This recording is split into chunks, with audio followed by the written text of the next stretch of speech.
Hello everyone, welcome back to the channel. I'm mAdCapper, and this is another video on Raid Shadow Legends. Today we're going to fight the Hydra boss. I've never done an actual Hydra boss video.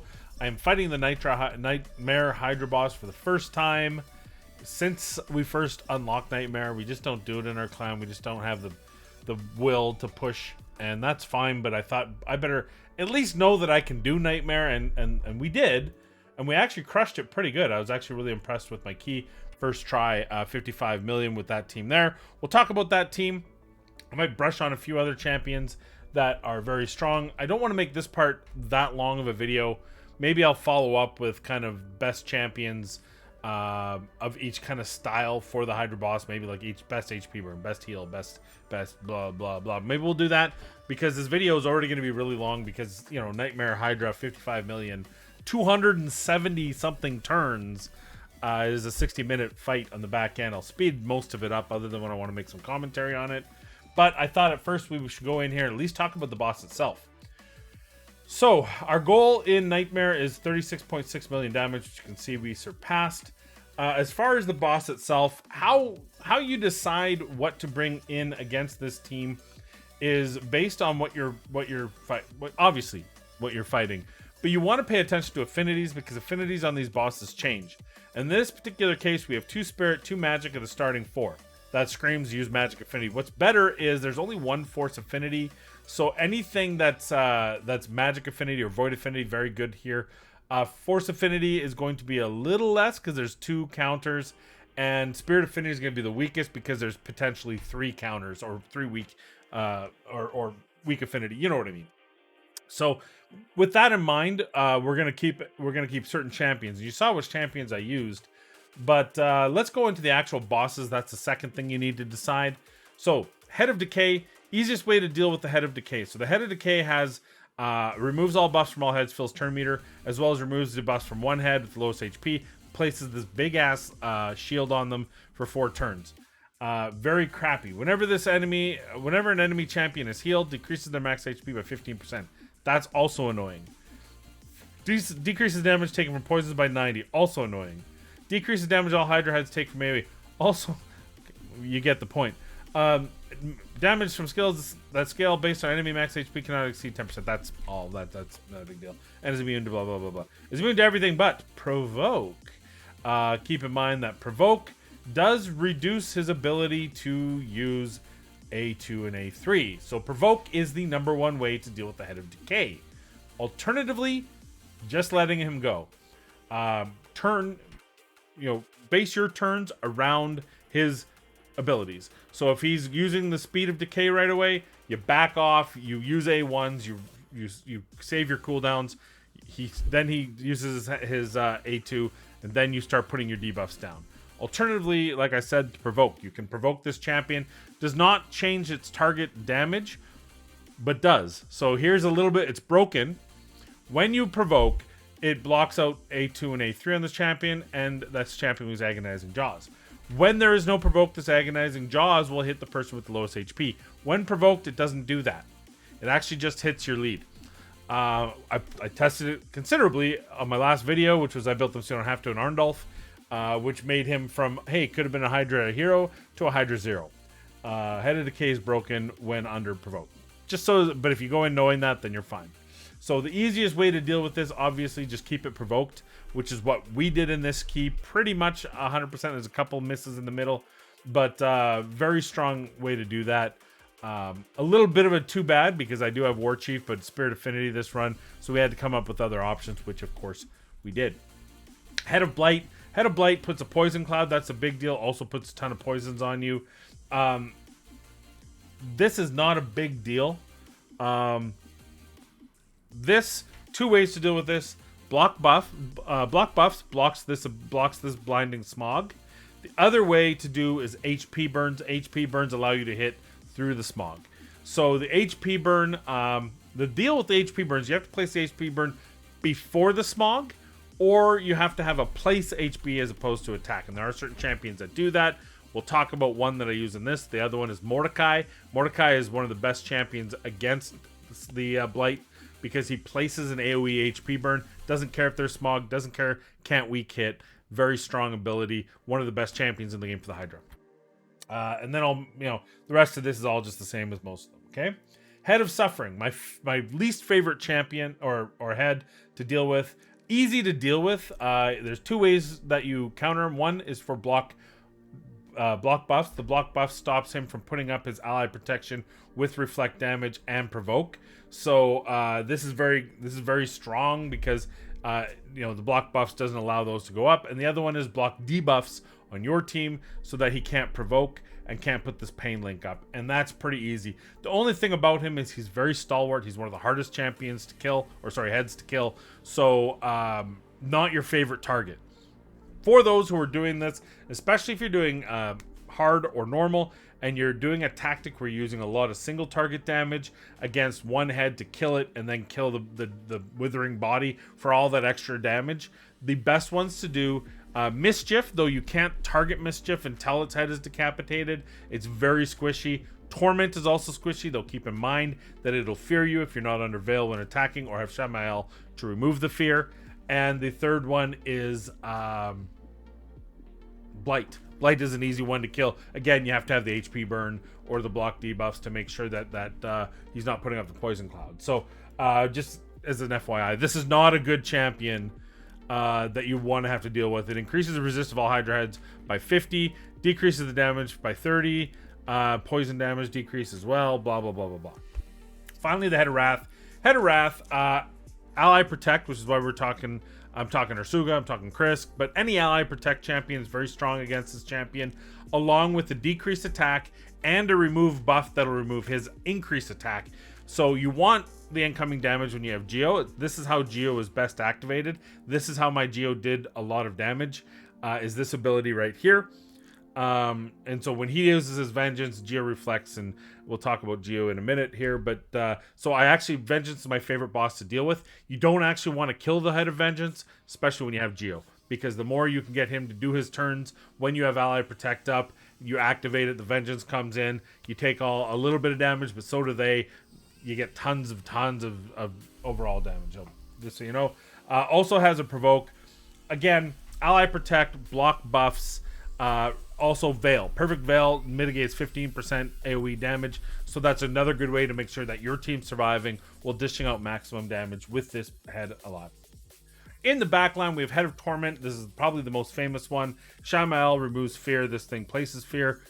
Easy hard counter. Or Perfect Veil. If you're under a Perfect Veil, you attack this champion, you don't get a fear. That's the biggest deal. Very squishy, very easy to kill. Because this is backline, when this comes to the front line, I want to kill it right away if I can, just because I'm not necessarily built to deal with this. Now that said, I just happen to be using Duchess and Krisk, which are hard counters in combination with the Veil plus the extend buffs. So it really actually, I can deal with it either way. But typically, if they're in the backline, the Head of Torment is something that you're going to want to deal with as quickly as possible.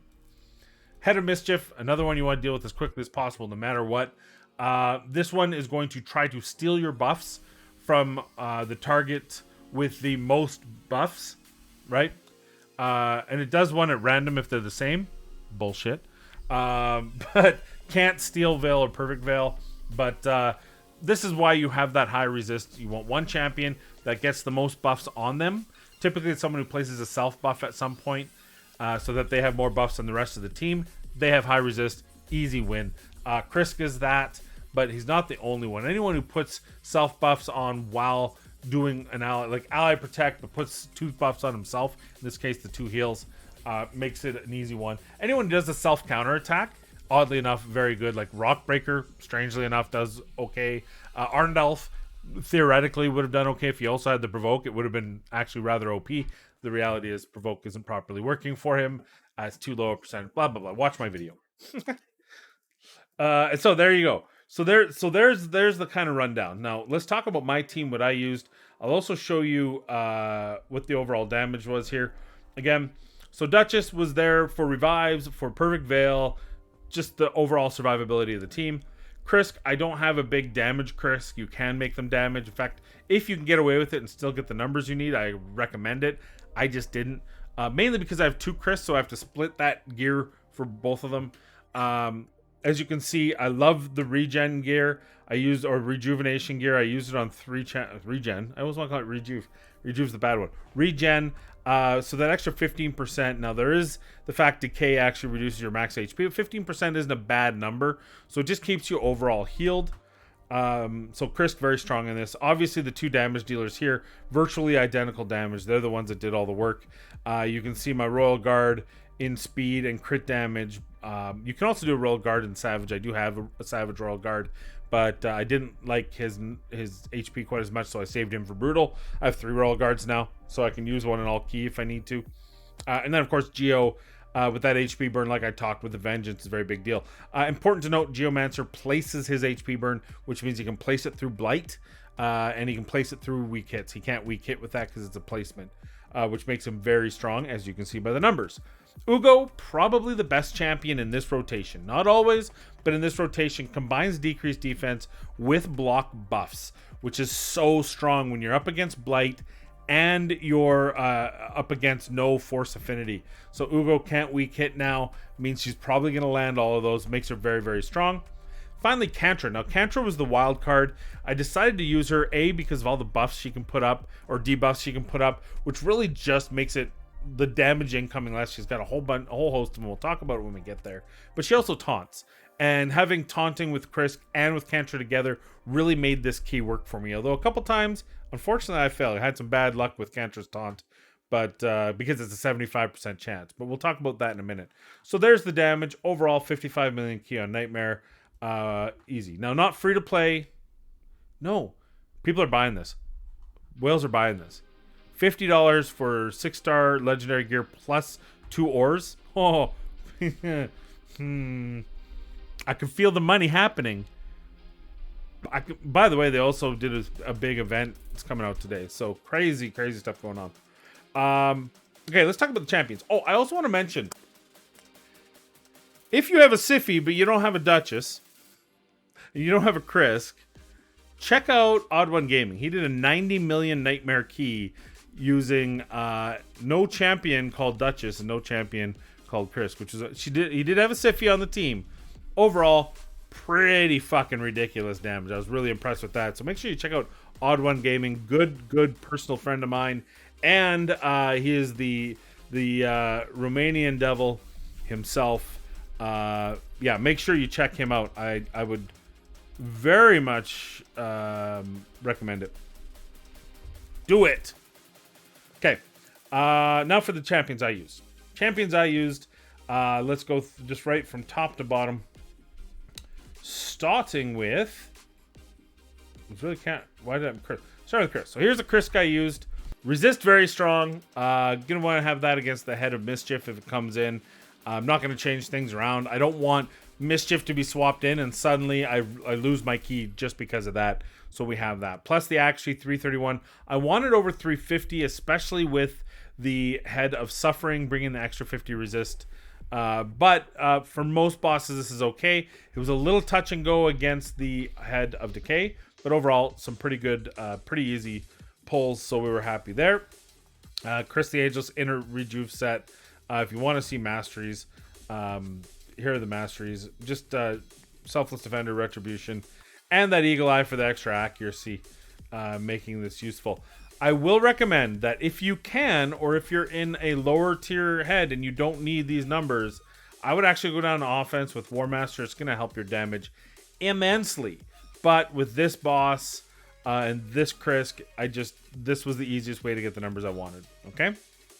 Next up is Kantra. Now, Kantra was a unique addition. She's got 41,000 health, just shy of 5k defense. She's got some crit rate for damage, and she's got accuracy to be able to land her debuffs. Could have used a little more accuracy, but again, pretty good. Pretty close to that 350 threshold we're looking for. Good speed, which is really important to keep ahead of the bosses and keep all your champions at relatively good speed. Now, her skill set. This steals one random buff from the target, attacks 2 times. Each hit has a 60% chance. Very strong in this because buffs will get through. Buffs will happen. There's the reflect damage. There's the ally protect. Anytime that happens, or Mischief steals and it gets that 3% luck, this is one of your equalizers. So very strong. The reason I actually brought her in was this here though. Not only does she decrease the enemy's accuracy by 10 for each debuff they are under, the champion receives 4% less damage for each debuff on the attacker, and heals his champion by 1250 each time a debuff expires on an enemy.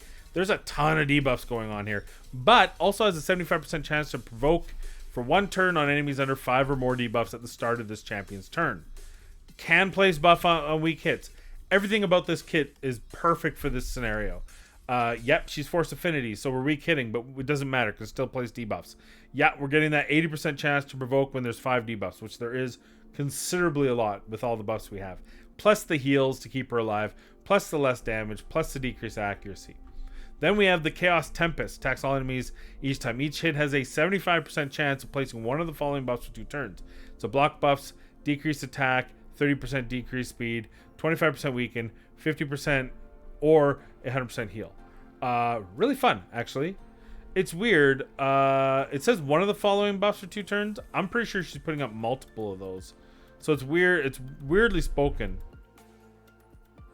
Actually, I think we need to test that more often. Oh, because it's each hit. That's why. Okay, no. So you have up to 3 debuffs that she's placing of these 6. And all of them are good against this. Well, heal reduction, maybe not.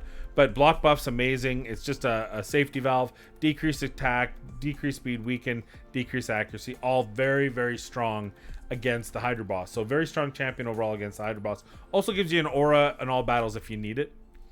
I put her masteries. Okay, so originally I actually was going to go for the Fearsome Presence. Probably was the better idea. But I wanted those buffs to land. So instead I went down support. And like I said before, we're really looking for that War Master to try to deal as much damage as humanly possible. Just the extra damage is a bonus against those bosses. Okay. All right, next up we have our Duchess. Now this was the one we used with Swift Parry Duchess. 444 resistance. Because the Head of Mischief is in the back burner and I already have another target, sometimes I like pushing this resistance to 500, change up her gear a bit, get it up north of 500 so that I have a different Mischief target. But she's not always the target. So this is more about if the Torment comes up, she can resist the Fear proc. Not the True Fear because you're not attacking her. You can't resist that True Fear, but you can resist the Fear proc that puts on. Also really good speed, 259. Good defense, good HP. Probably could push it better. This Duchess here, definitely I push higher, but this one here has a Swift Parry, so I'm handicapped by what my Swift Parry gear can do. Skills you probably already know about. This is such a big deal. Decreases damage from all allies from AoE attacks. Such a big deal.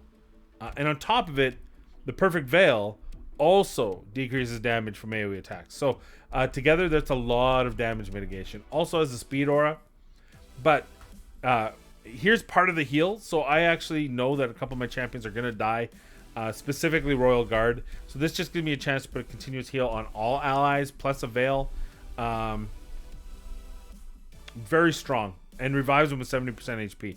Very strong ability, obviously. Then we have, of course, the most important skill, which is the Perfect Veil for 2 turns, along with a block debuffs and an increased attack.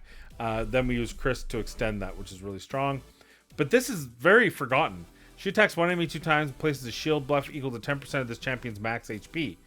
That's a 16k shield. That keeps people alive against single target attacks in the Hydra. Very, very, very strong. Plus you get the extra shield here. Very underrated ability on her A1. Masteries for her, because I use her in the class or in 3v3. This is the big deal, right? It increases this champion turn over 20% whenever a hero drops below 25%. So I didn't change it around for Hydra, just kept her the same. Now for the epics I used, all very strong epics. By the way, please check out my Whisper video. Whisper is very, very strong in the Hydra. I might even do a brutal Hydra key video where I show Whisper because she is so good and deserves the recognition that she is absolutely a boss. So just thought I'd mention that, throwing that out there. Very strong. But we didn't use her in this one. We used Geomancer. This Geomancer here, as a matter of fact. 350 accuracy. I just want to be able to land that HP burn no matter who I put it on. Remember, it's a places, so I don't have to worry about weak hits. 224 speed just to keep up. Way poor defense, but still works. 66k HP. I actually don't mind the extra, the lower effective HP because that means he's getting a little extra damage, which means he's reflecting a little extra damage. I don't think he was ever in a position to die. I don't remember if I ever had to revive him. He did get eaten a few times, but that's a different thing. So I think these numbers worked really well if I recall the run, which we'll show in a bit here. Rejuve, just again, it's about survivability. His kit is stupid ridiculous as well. It's all about this. So this places HP burn. You can place it on Mischief. So in this particular case, you can target for this. Also can put it on a weak hit, so don't worry about weak hits and Affinity. Also can place it through Blight's Poison Cloud. So very strong. And then when you get hit, this is what is big deal with the Vengeance, with the Head of Wrath, is it decreases the damage with enemy under and deflects that damage onto each enemy under an HP burn buff placed by this champion. Whenever this champion's attack deflects 30% of the damage instead. When deflecting damage on each enemy hit has a 30% chance of dealing additional damage equal to 3% of the target's max HP. This is filthy. This is filthy level damage. And this is why he had the same damage as my Royal Guard. This here is actually really strong. Anytime one of those buffs gets through, this is an opportunity to clear that. It removes all buffs, then attacks them, which means it's again no weak hit. So it'll remove from any affinity. And then this decreased accuracy is just a bonus, to be honest with you. Especially seeing I'm using Kantra, who needs those 5 debuffs to taunt. As a bonus, HP in all battles, which we didn't use, but you absolutely can. Next champion we used is arguably the best champion in the rotation. Uugo is in this particular rotation the strongest champion in the game, because she's got the 2 most important things you can do against this rotation with Maelstrom Rack. She decreases defense and blocks buffs on the same thing. It's 100% on a 3-turn cooldown. And the chance of placing the block buffs debuff increases by 5% for each alive enemy. I don't know why that matters. It's a 50 to 75. I'm guessing it's 80, 85, 90, 95% chance plus the extra 5%. I think it's 100% when all 4 heads are up. I don't know. I don't know how it calculates it, but I've never seen the block buffs not get placed. I've seen it fail, like get resisted, but I've never seen it not get placed. So I assume each of those heads is considered a living enemy, which makes it 75 and then 95% plus the 5% for masteries, which I believe I use. Yeah, increases the chance. So I assume that's how it works. If I'm wrong, let me know in the comments down below. Also has the heal. Forget the heal. Removes all heal reductions. That's nice. There's one champion that puts a heal reduction, which is the Decay. So that's really nice. And then heals all allies with 20% of this champion's max HP. I should have actually rebuilt her for more HP. I didn't. I could let go some of that defense and get her around 60k HP. That was my mistake. But we do have that 384 accuracy just to make sure she's not getting resisted against anyone. And then there's also a leech, which is really good, especially if you're using single target attackers. Less of a big deal on this particular comp, but if you're using a Whisper, if you're using a Turvold, or any other kind of cool way to make more damage, then leech is very strong because it's going to help heal you. Don't worry about the final spite. I guess there's a scenario where this could come into play, but it's very unlikely. Especially on Nightmare, you're asking for trouble if you do that. And same with this. But, again, I'm using Timely Intervention. She gets a turn meter boost so she can get up to and hopefully heal, is my theory on that. Easily could have put that down Eagle Eye as well, but didn't need to. So, that is Uugo. And then finally, my Royal Guard. I have 3 of them now. I used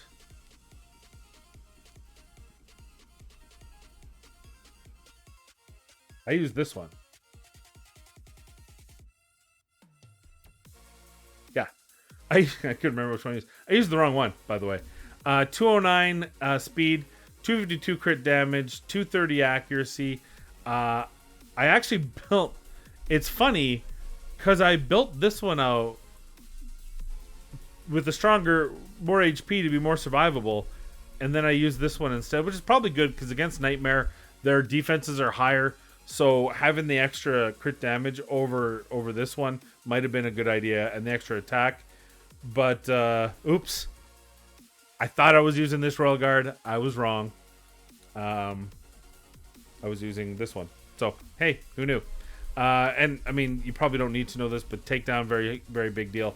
Decreased speed, it explains why it kept not landing. And the decreased defense explains why it was not landing, because he is a hard level, 230 accuracy, I use him in hard level. 260 accuracy, I usually use him in brutal.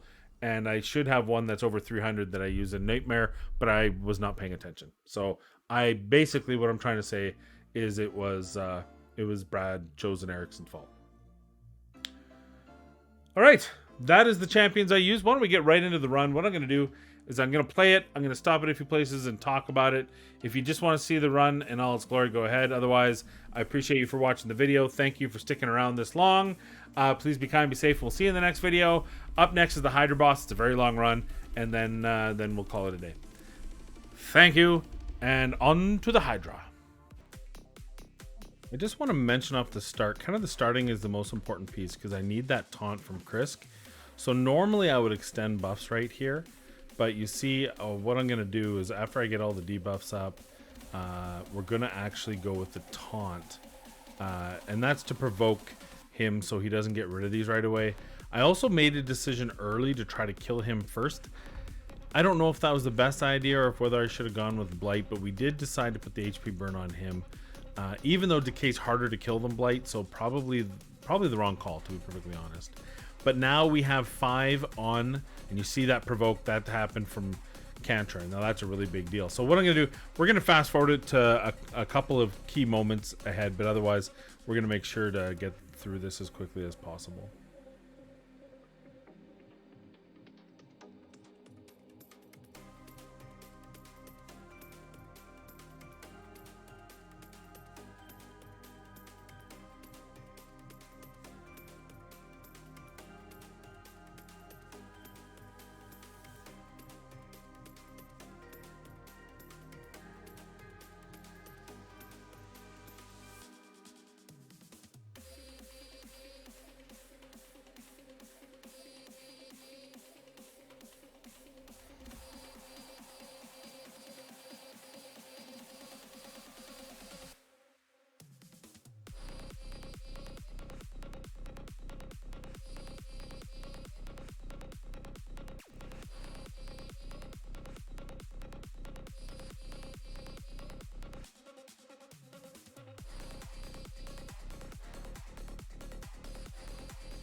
So this is a good time to point out my obvious mistake here. I put HP burn thinking and forgetting about the double hit, and the wrong one ate my Duchess. So you really have to pay attention, and there's certain bosses, namely that one, who gets 2 turns. Now thankfully there was no shield put on him, all the rest of it, so we were okay there. But it was a little touch and go because he does take 2 turns, that head sometimes, and you know, with a little bit of fear not being able to get that HP burn. As it turns out, I think I clutched this. I don't even remember how I clutch it, but it's a clutch ending that I thought for sure. I think he actually, his own damage is what spits it out when he tries to take his double turn. So he takes 2 turns. Now he's down to 1, and I still have nothing up. Yeah, I remember this one. There's a couple like this, but this one was scary. And we were able to get the HP burn there, and I'm pretty sure that HP burn. Yeah, so we were lucky to get cycled back to the HP burn because we put it on the wrong champion. So really pay attention to where you're putting and saving that HP burn damage for, because 15 million, that would have been it, and I would have had to reset the.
This was a near wipe moment also. As you can see, I only have 1 turn left and only 2 hits in to activate his vengeance, and I don't have the damage.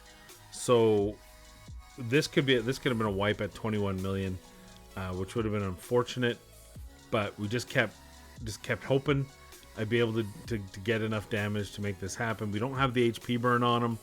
We're just trying to get around to some damage on that, and look where we are with. And then finally we get back to the HP, to the enemy, or to the enemy max HP hit, and we're able to save that. That was very nearly the beginning of the end, but thankfully we made it through that point, and no worse for wear.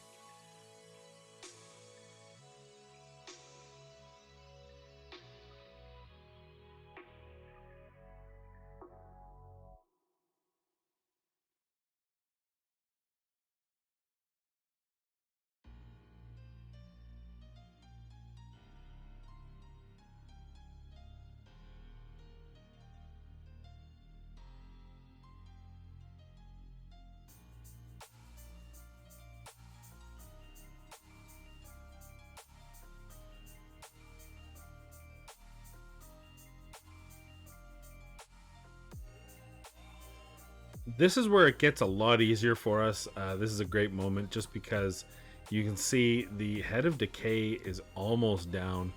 At turn 123, I thought for sure I was going to do it before then, but we took our sweet time with it. But once he goes down, I'm pretty sure he does not come back. And that's a big deal. We were also able to get our Krisk back, which is a scary moment.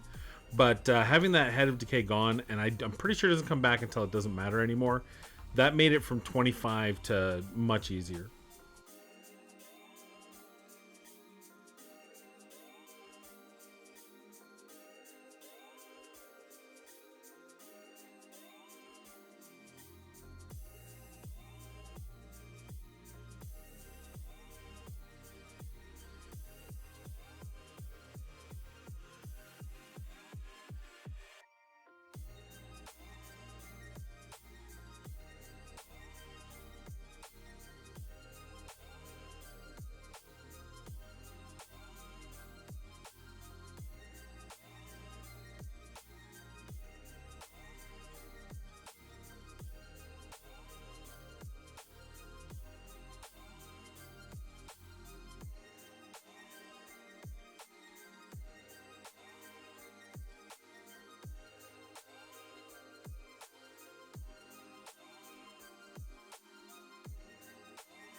So here's the moment where we've succeeded. We have the one key.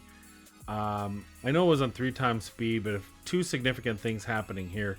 Number one, how quickly the Head of Blight just melts. So that's what we're going to focus on here. You saw also the Head of Blight, the Head of Decay, all very easy to get. The Head of Suffering comes back, which is not my favorite, but given the choice between Suffering and the Head of Decay, much better. At this point also we're looking, well, we might as well get one last hit out of that, the Head of Wrath, which is our favorite head because of all the damage that it brings forth. But as you can see, we still have about 20 million left to go. So, you know, you saw in the first half, until we killed the Head of Decay, there was a lot of low HP, kind of just humming along, not doing amazing damage going on.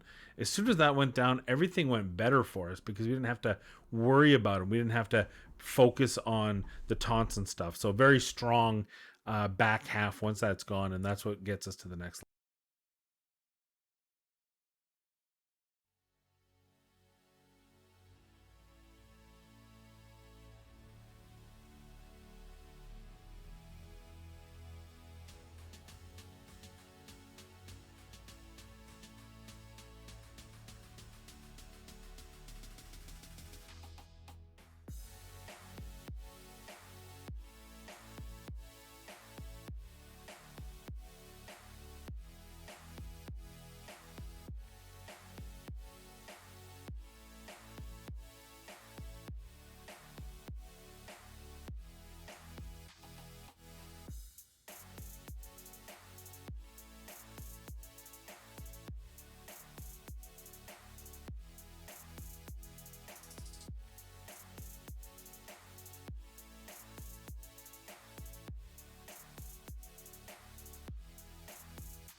So a major mistake by me is the end of this fight. I used Geomancer. I wasn't paying attention to the time left on. Now you can see how quickly they're eating my champions, but Krisk is about to lose, and I put the HP bird down not long before on suffering.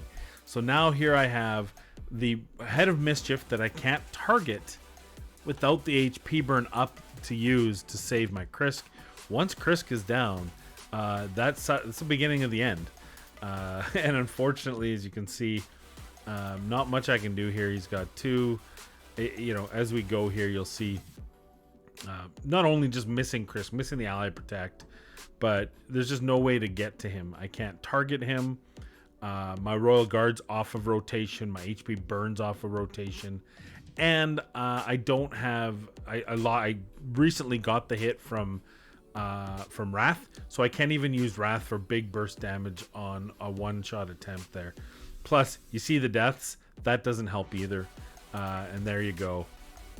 Krisk down, but I still have 4 million left to go. So I still do 4 million after that, but that was the beginning of the end right there.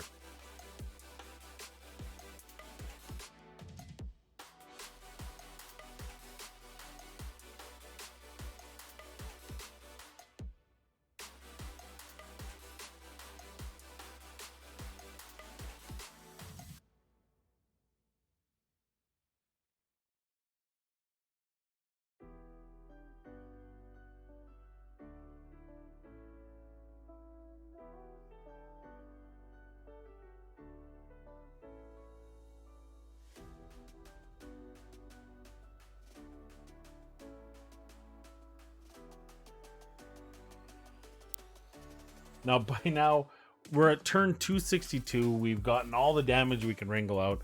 Somehow, I still have all but one of my champions, but this is about the end. I actually think I pull Kantra out. Yeah, I definitely pull Kantra out of here. So even though the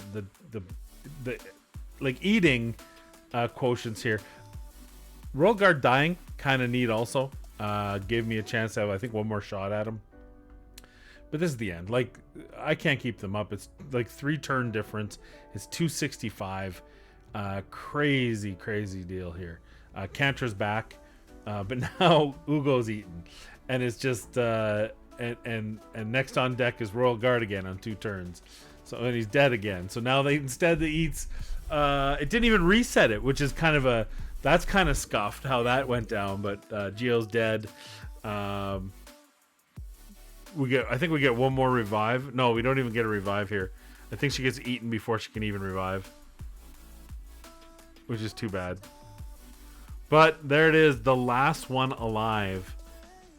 At turn 270, was it 275 by the time they do it? There's the eaten. So now it's just Kantra, and she gets eaten right away here. Boom. 277, I think it is. Are we gonna get to 277? Another hit. 278. Kantra, with 2 strong affinity champions against her, wins the day. She is a stalwart. I would like to build her with even more damage, see if I can eke that out next rotation. Because I think I've been sleeping on Kantra for this rotation, and I think she's really good. So there it is. That's the end of it. Thank you for making it to this far into the video. But as I said before we jumped into here, for those of you who made it here, please be kind, be safe. And as always, we'll see you in the next video.